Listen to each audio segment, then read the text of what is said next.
you tell us a little bit about yourself and when you had the treatment done, Thomas?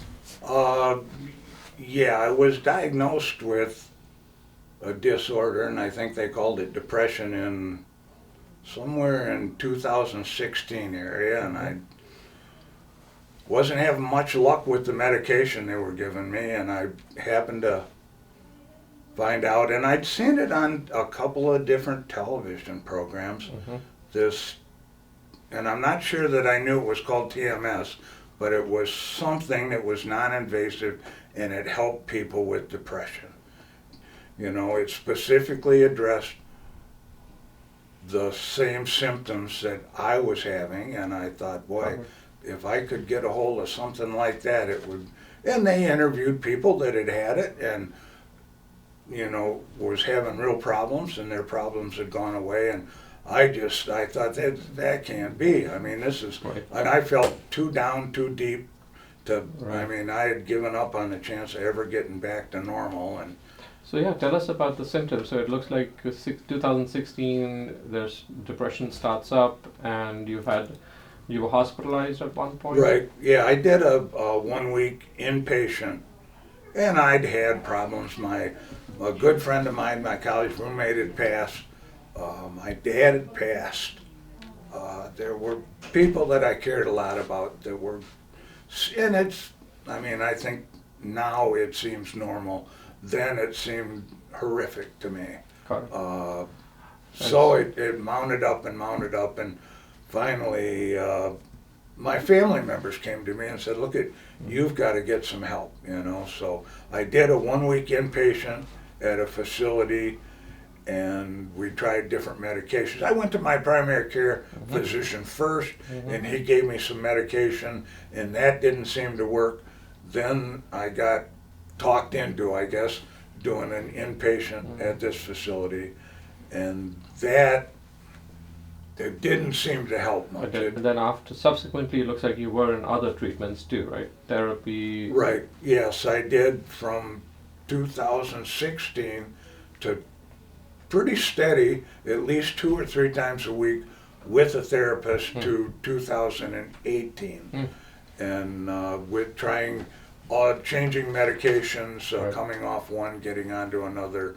Then in 2018, it looks like things go further south. Yeah, in 2000, I wasn't feeling any better through the medications, through the therapy. I mean, the discussions that we had seemed to be so far away from what I needed, but it was not given me any relief to my condition whatsoever. The depression was really strong, and I think you gave me examples of basically being in your room on the futon, basically. Right, and I did that. I mean, I got on the couch in front of the TV, and I got up to eat, and I got up to use the bathroom, and other than that, I wanted to be on that couch. It went on for 2 years or more, you know, from 18 to 22, so 4 years. You know, so. And it looks like you weren't driving. In fact, your no, license. I parked my vehicle, and I carried the insurance for probably 2 or 3 of those years, and finally I said, why am I paying insurance on a vehicle that's parked in the garage? So I canceled the insurance. Luckily, I had renewed my driver's license, so my driver's license was still good, but I mean, I wasn't going to drive no matter what. And I was, you know, I don't know what they called somebody who's housebound, whether it's, you know, I don't know what it is, but I was. Severe depression, you know, with isolation. Yeah, I did not want to talk to my friends. I isolated myself from all my friends, you know, and they would call and I would just not answer the phone. I mean, and you've described hopelessness, right? You had written a will, and you were almost thinking. Yeah, there was no end. There was no out to this. I mean, there was nothing that was going to give me any relief that you could see, right? You know, I just felt, like I say, I had no sense of well-being whatsoever. How are you doing now? It's been about 5 months, 5 months since the treatment. Oh, I'm functioning. I'm driving, I'm exercising, I'm getting my own groceries, I'm back living again. I mean, Are you enjoying things? Yeah, Like, I go to sleep at night and I kind of can't wait to get up in the morning to have another day. And I think about the time wasted, those years on that couch doing absolutely zero was such a waste, and it And you're, again, like you said, you're driving now and you're feeling comfortable with that. yeah, I can go out in public and I can meet people, and I kind of enjoy talking to them. And you are a social sometimes they person, don't yeah. want to talk to me, but I'm still going to talk to them, so. Right. And again, so far, last 4 or 5 months, it's been holding up pretty good, it sounds like. Everybody says, how you doing? And I say, great, because I mean, I feel good. I feel excited about life again. And like I say, I was able to put my vehicle back out on the road, and I can go visit a few friends, and I made a phone list, and I contacted all my old friends and my family members I hadn't talked to, and they said, where have you been? Oh, wow. And Nice. so, yeah, it's...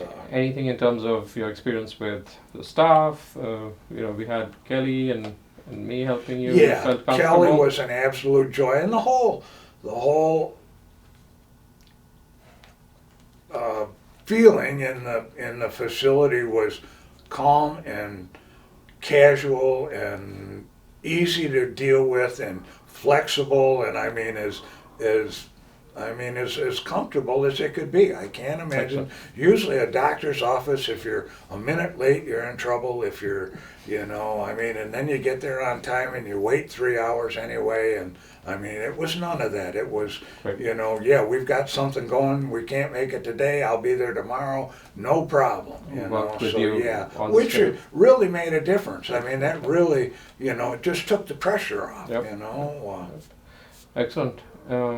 Anything else, if there's somebody interested in getting the treatment, would you want to say to somebody that's thinking about it? Yeah, I would say anybody who's in the condition I was in, or anybody, and I mean, I want everybody to know about this. I don't know how I can get it out there in the public eye, but it's so amazing, and I mean, it's like science fiction, you just can't believe that with a magnet they can do something that really changes your thought processes. Oh yeah, I would highly recommend it. Try this. This is an amazing